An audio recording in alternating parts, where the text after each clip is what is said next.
Hello, and welcome back to the Furonis podcast. For those who are new here, I'm Justin Kubeck, the founder of Furonis. And I'm Rico Camacho, Alderman District 15 and teacher. Before we get too far into things, we're just going to break the episode down real quick. We're going to answer just kind of a few questions about what we're doing and what we'll be doing moving forward. Those questions would be, what are we doing? Why it is important, and how mental health and men's mental health affects everyone. Well, the important thing about this show is when we create awareness of something, and this is something I've learned in because I've obviously been a teacher and newly elected official, what we look at doing is we look at understanding what an actual issue is or what is the type of scenario we're dealing with, because we deal with different scenarios every day. And I've come to find out that these particular scenarios, which is why I even agreed to do this too with Justin, is extremely important because it's a cyclical concept that mental health goes and is involved in almost every aspect to what we do. We even talk about it from the perspective of sales. There's a psychology of sales. There's literally a psychology class or psychology point to every single thing we do in some way, shape, or form. And so conflict, whenever we get to that point, the cornerstone of it is a psychological response, however you decide to define it or put in a belief system for it. So really what we're doing is creating this awareness, using this platform and using his business, my work with the state government and the city government, because I am a state employee as a teacher, to really show our experiences and bring on others that have similar experiences, because I really feel, and I mean this from the bottom of my heart because I ran on this platform, as I said in the last show, that we will eventually be able to alleviate a lot of issues within cities, states, and federal government if we pay attention to someone's mental health. And to build on what you were saying, the whole point of having two more guys talk about this is the issue is still there. It clearly still needs to get talked about. And having more voices contributing to that conversation is only going to normalize the topics and make it easier for people to deal with and manage on a day-to-day. 100% agree with that. So now, moving on even to what we're doing, expanding off of that is, how do we normalize talking about mental health? Well, this is the platform, again, we chose to do it. It's newer. Podcasts are something that people are starting to listen to more and more. And I feel that, again, going back to our experiences, trying to get this out to as many people as possible so that we can start the discussions about fixing it within a city. Now, I shouldn't say that it's start, because at the end of the day, this has been going on since the 60s and 70s, and there's always been a stigma around it. And even now today, some people find it as something they don't need. I just feel that, men and women alike, we're not that different. And I feel that we need to definitely work on each other as a whole and not necessarily worry about gender so much, even though, yes, the male stigma is, I don't need to do it. Then again, showcasing what we can do about it. That is the biggest thing of this show that I hope resonates with the audience, is that there is something you can do about it, even if it's small. Well, and by showcasing, you're only furthering the awareness that we drive to create. Along with, showcasing what you can do, we also aim to be, showcasing how to get help, whether that's a support line or simply, what questions that are, might be safe to ask, or you might feel more comfortable to ask, or whatever it might be. The important thing is that people start talking about this. Something that we're going to get into next, and just a trigger warning, we're going to be talking about depression, and along with that comes suicide. Those are the deep ones, but I love that we will also be touching on all types of mental health, because we can go down that dark path, but it doesn't always need to go there. Sometimes, one thing I love talking about is, in high school, one of the most detrimental things to a student's learning is a breakup. It's annoying, I'll be honest, but it is really, and it's a normalized thing. people break up every day. Divorce rates are at around 50%. They've hovered that for years. I don't know the exact number, so don't quote me on that, but I know it's fairly high. So breakups are a part of life, and all breakups are in some way, shape, or form traumatic. So we teach these kids to learn about it from a young age. So we go from, basic, normalized, everyday functions of our society all the way to the difficult stuff, which is depression and suicide. Well, while you say that, I do think it's important that we kind of clarify, um, the sadness that somebody of any age gets from a relationship coming to an end. Yes. And clinical depression are two separate things. Now, they both require mental health care. 100%. But, being sad because somebody broke up with you or because you broke up with somebody is only a problem if you stay sad. If it's affecting your life, if you're, at risk of losing a job because you keep calling in or you're oversleeping too much or whatever it might be, that's when it becomes an issue. You're only as strong as your own belief systems, and you always get to choose how you feel. Always, no matter the situation. So, to get kind of matter the fact about this topic, I just wanted to go over some quick numbers from last year pertaining to the United States. There were more than 49,000 deaths by suicide in 2023. That's one death every 11 minutes. 920 deaths by suicide in Wisconsin of last year. So a lot of that's, we're definitely contributing our fair share to that 49,000. There were 1.5 million attempts made, 3.7 million plans made, and 12.8 million people that seriously thought about suicide last year. The scary thing is, and what gives me and Rico motivation here, is men only make up 49.5% of the U.S. population, but we make up 80% of the accounted suicides. And that needs to change. That's a really, really, really high number, and that comes from the CDC. And when we talk about suicide, it's kind of a last straw for people. I had a best friend that committed suicide, and it was a fascinating experience for me, because he called his sister, who was real close to, and he was super happy. They say generally people that make that decision are at peace with that decision generally.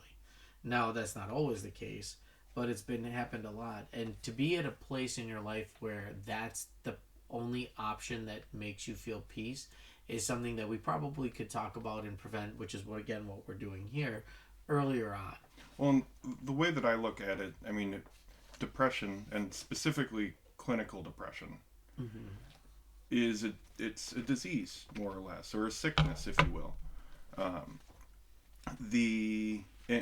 With that, we get to talk about symptoms and outcomes and prognoses, right? And so the way that I look at it is suicide is simply the final symptom of depression. That's fair. That's a fair assessment. Because there's plenty of people that are depressed that have never and will never attempt or think about doing suicide, but they are just depressed. But there are people that consider taking that next step. I can't say I'm not one of those people. But going through chemotherapy, I learned I'd rather be here. That's a deep thought, because sometimes when you're faced with death, you learn to appreciate. And that's always been something I've been curious about, is how can we learn to appreciate before those traumatic events? I never went through anything like Justin did. However, being divorced twice, those were very traumatic and painful events. The loss of, like he said, any relationship. And I'll even admit, there were times I contemplated, man, there's got to be something easier than this. I mean, seriously.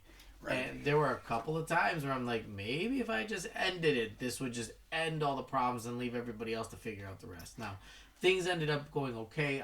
I've custody of all three of my kids 100% of the time. And, it's really, that was more so what gave me a reason. Like, he went through chemo. I went into looking at each and every one of my kids and just saying, wow, like, why would I want to leave right now? I got time. They shouldn't have to bury me this young.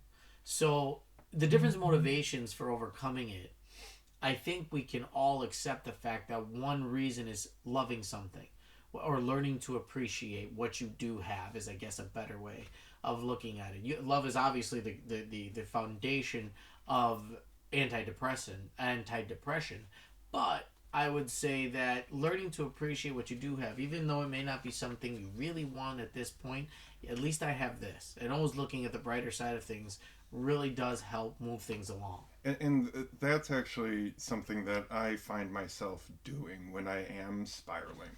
I still deal with mental health struggles from time to time. Everybody does. Even the most mentally well people are going to have struggles from time to time.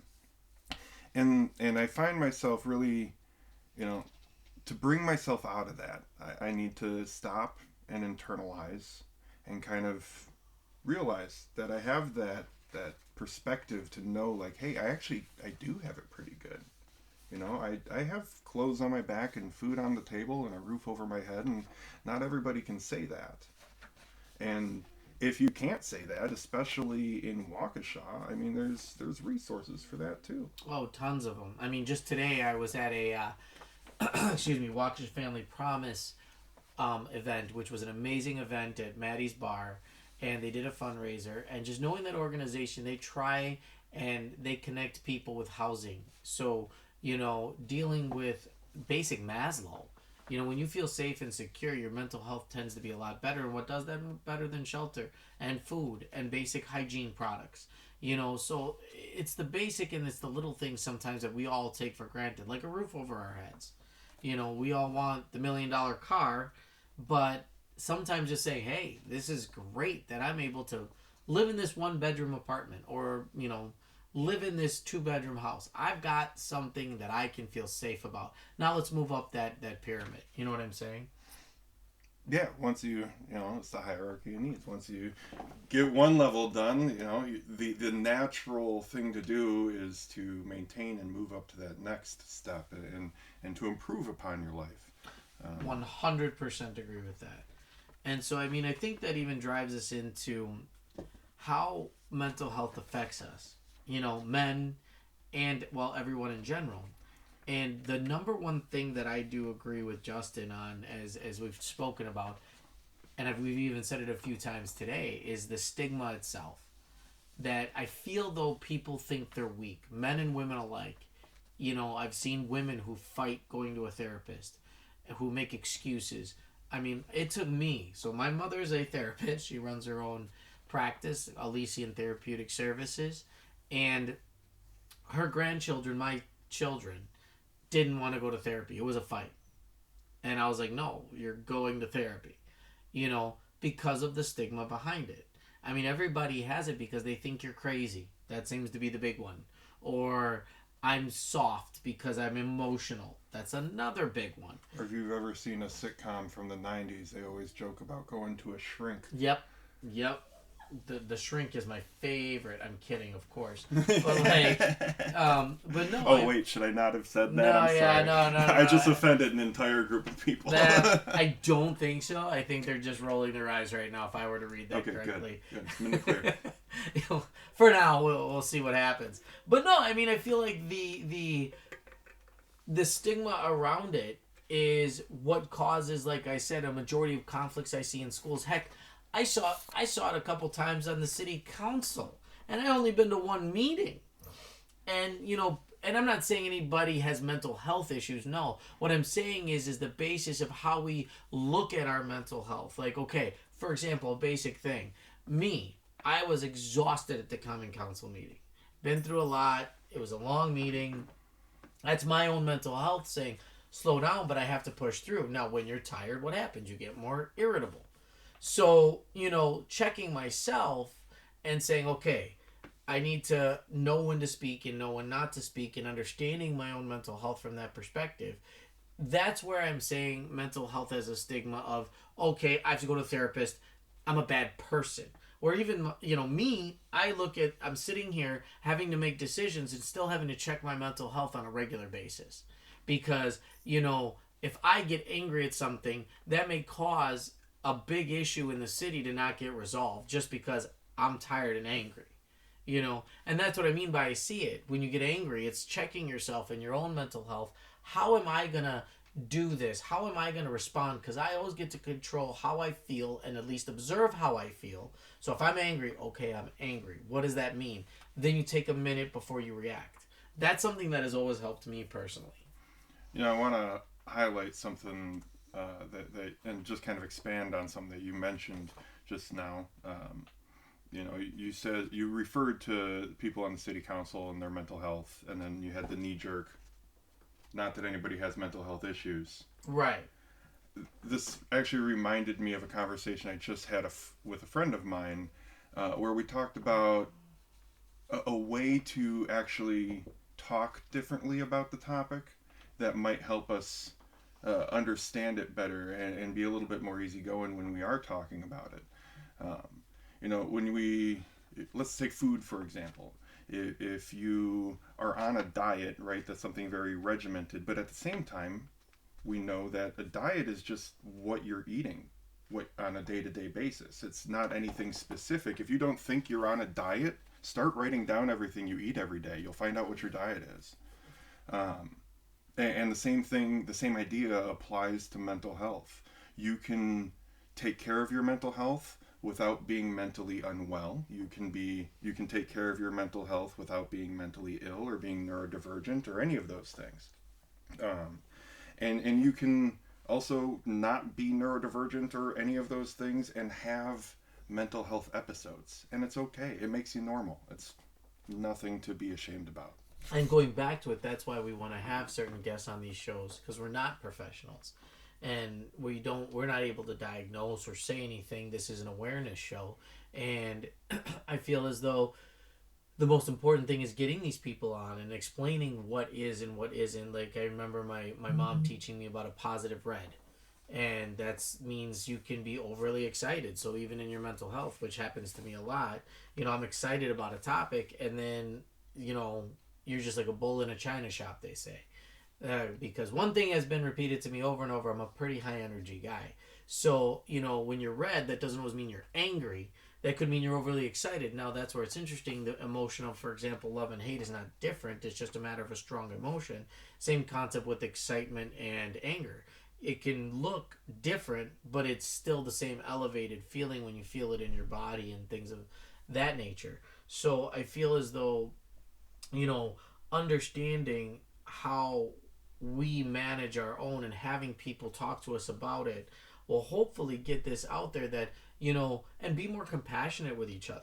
That's something that's also helped me a lot, whether it's being a teacher or a city council member, is understanding, whoa, you're lashing out at me. That's not about me, and it's okay. What's going on? Are you okay? That's one of the most disarming statements you can make to somebody. Are you okay? But genuinely mean it. Because especially teenagers will know if you don't mean it. Are you okay? No. There's different ways, tones you can say things. Again, are you okay? Like, that's a different statement than so many things, and that disarms a lot of people. Because you know what? Sometimes you're just not okay. And that's okay. But also can be a trigger sometimes, because what are you trying to say? You're saying I'm not okay? No, I'm not saying that. It was a question. So we go back and forth on this concept of, when we have conflict, it goes back to some sort of mental health concept that there's a gap, there's a break in not only communication but checking each other's mental health. I bet you not any money, but I bet you it'll actually help cause the conflict and at least give you more of a potential to fix a conflict. Gentlemen, ask your wives. No, I'm kidding. Well, to bring that back around, we were talking about how mental health affects everyone, and specifically, from our perspective, how men's mental health affects the community. We've talked about ending the stigma and creating the conversation and contributing, being another voice, contributing to that conversation. And the whole point of that is to create an environment in which it's safe for somebody to ask, "Are you okay?" I love that. It's not something to take offense to. And creating that environment is going to create a cascading event that'll make everybody safer. it's like the egg or the chicken argument. Mm-hmm. If we make mental health services more accessible for men, the people in their lives are more likely to be mentally well, meaning less of a need for reactionary mental health care. So which comes first? Treat do we have to do the reactionary thing and treat the victims of the victims, or do we take care of the root problem? And from what I can tell, not that women don't need services, or underprivileged youth or people of color or any of those communities don't need services, but from what I can tell, it's men that are causing the problems. Well, and it's well, and I'm gonna push back a little bit. I feel there's a little bit of a shift. It's not men that are the problem. Well, I will retract my language on that. I worded myself poorly. Go ahead, we'll try it. Because the thing is I don't think anybody's a problem. I even think there's a shift. Well, because... it's the word problem that I have a problem with. Right. Well, and it's not even that. What I was getting at is the fact that, it's from a mental health perspective, we need to be more aware as a human race, and I guess I say this very, labeling, and I shouldn't do that, but I feel that's a better way of saying it. See, I caught myself. I feel it would be better if we all became more aware of our feelings and understanding them, as opposed to, well, I can't help how I feel. Well, you can't in some respects. Like if somebody hits you in the face and you get angry, it's a normal reaction. But you do get to choose how you react once you observe, okay, I'm angry, this guy hit me in the face. I can do one of two things. I can quickly go from anger to revenge to boredom, even going like, okay, here we go. I've already been hit in the face before, and then moving up an emotional scale to figure out, okay, how do I get to a place where it's like, all right, why are you hitting me in the face? And being able to observe all of those emotions to help you determine what is the best course of action for whatever the thing you're doing is, and because they say a majority, well, what is it to say? Again, this is not in any way, shape, or form a statistic, but I remember hearing that a lot of murders were crimes of passion in the moment, a reaction. It wasn't premeditated. That's why we take premeditated murder so seriously. If we do it as a oh my gosh, in the moment I'm angry, that's an extreme example, of course. But it's like, well, how do we get away from that? How do we check our emotions and go, yes, okay, I'm angry, I need to step away, or I need to go scream in a pillow. I mean, we say that a lot, but what is it I need? How can I self-care in this moment of anger? It's not always easy, but it is a practice we can do as a human race. Well, and it does take a certain amount of humility, being willing to realize that you might be the problem. Oh yeah, that's a very great point. And not even you're the problem, but you're the one that has the choice to react or not to react. And in you're right. I mean, I guess you could say that. And who was it? Actually, my dad and I were having a conversation the other day about this exact same thing. And I know this may cause some controversy, but I'm hoping not too much. The song by Michael Jackson, "Man in the Mirror," irrelevant to how he was as a person, as an artist, he created some things like that song that are absolutely beautiful, and even explaining, once I look at myself, maybe my life will get better. Maybe if I look internally, then I'm able to, they call it the cup. If my cup is full, I can share the water. If my cup is empty, I can't share anything. And that's the beauty of our how we are, because we are social creatures. When I'm feeling at my best, I'm able to have fun with people, laugh with people, not worry about their inadequacies or anything that goes on. They don't exist to me personally when I'm in a good place. Again, like I told you, the city council, when I was tired, breathing gets you upset sometimes. Yeah, every little noise can get under your skin if you're in the wrong mood, and it makes it difficult to deal with. I guess to build on what I was saying earlier, the reason why I think it's safe to say that men definitely need the focus is the statistic that we mentioned earlier. Men make up only 49.5% of the U.S. population, but account for 80% of suicides. Right. And it's like, if suicide is the final symptom of depression, and depression is the the cardinal issue in mental health, then I think that's something to take care of. Yeah, and I was just thinking about what you said. It's not only something to take care of, but when we do start bringing professionals on the show, I would even like to define mental health from their perspective. What actually is it? I mean, we all have a general idea, but it may be something different than we expect, because my idea of mental health is, again, I think I said at the last episode, is the idea of a muscle. I have muscles, right? I do. I work out a lot. But within those muscles, if they're hurt, how do I handle it? So it's my physical health. My mental health is my brain can hurt, and the thing that the what do you call it? Let's say I hit myself on a weight. That's just like a person saying something bad to me that I didn't expect. It could be a random stranger saying, your ears are too big or your eyebrows are too thick. I don't know if my eyebrows are too thick. A lot of you may have seen me on the newspapers or something, so you can let me know in the comments, please, if my eyebrows are too thick. But it won't hurt my feelings. I like them. Oh, okay. Yeah. Justin's got it, so we're in good shape. But if you want to comment on my eyebrows, I don't know why we're talking about my eyebrows, but anyway. I like it. My point is hold on. You're just giving me ideas for more stickers. Here we go. Actually, yeah, this is a good interjection point. I do have some gifts for you here today. I got a little crafty. I did send you some pictures. But I don't know if now I got goodness holographic stickers. Oh, look with the logo. At this. We did more better. I'll post pictures on Instagram of the stickers. But we did more better stickers.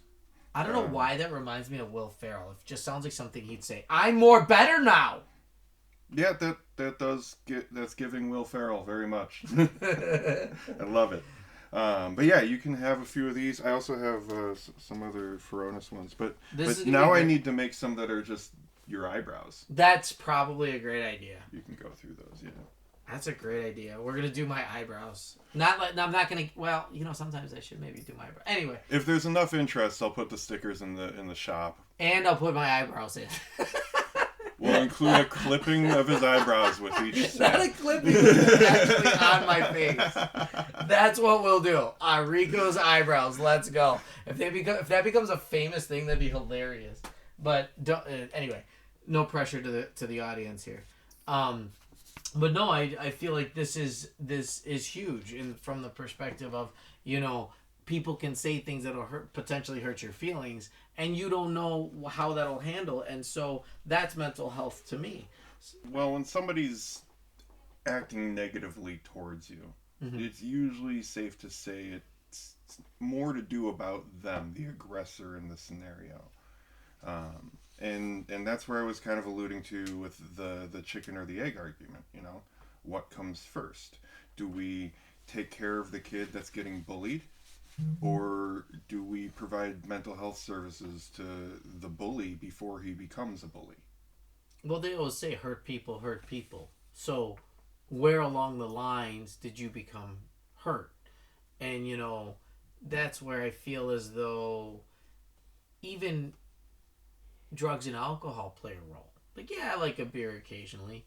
But I know a lot of times, and, we've all been there, especially in college. But, getting to that level, there's got to be either something going on where when you're angry, when you're drunk consistently, there's something you're angry about. And that has nothing to do with the alcohol because it brings it out. For some people, I mean, it is a chemical imbalance or, right. Or something along those lines that is truly beyond their control. But all the more reason to be aware of it. 100%. If you are consistently getting angry when you're drunk or, violent when you're high or whatever it might be, it would be important to know that about yourself so that you can do something about it, right? If you don't develop that awareness, and it seems, kind of silly to say that somebody wouldn't be aware that they're doing some of those things, but there are people that 100% are drinking themselves to that stupor and they're not remembering what they did the night before. I've had a few of those nights. We all have, I said. It's a bit tamer than what we're talking about now. Much tamer, yes. I never fought anybody drunk. I've never been in a fight before. I got a funny story about that, actually. Oh, you've never been in a fight is a funny story. I love it. Well, it's less about never being in a fight and more about what I like to do with that fact. Anyway, we'll get into it another time. That sounds like fun. Before we go, I want to get back to what we plan to do every episode. The first one being a PSA for the 988 Lifeline. That's 988lifeline.org. Whether you're facing mental health struggles, emotional distress, alcohol or drug use concerns, or just need somebody to talk to, their caring counselors are here for you. You are not alone. Call, text, or chat anytime. I also want to apologize about the event we showcased last week. There is a mix-up in the scheduling of things. I believe I have the correct information now. I've updated the information in the previous podcast. I guess what I said verbally is correct, which is good, because that would be the hardest thing to change about the previous podcast. So to reiterate that, it is the Reptiles and Resiliency at the Library event. Participants will interact with different reptile species and learn about their behaviors. The reptiles will serve as analogies for our own lives. Observing how they respond to their environment can help us understand how we react to ours. Again, that's May 21st from 5:30 to 6:30 at the Waukesha Public Library. For more information, you can find it in the description or at unitedwaukesha.org. Love it. That's exciting. Well, that wraps things up for today. Thank you for joining us. Follow the socials to follow along and be sure to join in the conversation, either in the comments or send us an email. Be sure to let us know if there's any topics you'd like us to talk about on a future episode, or if you have any guests or would like to be on our show as well. We'd welcome any and all. Please make sure you follow me, Rico Camacho. It's Alderman Rico Camacho or Rico Camacho. I know, real boring. As well as the links are in the description, just so you're aware. And I want you to go ahead.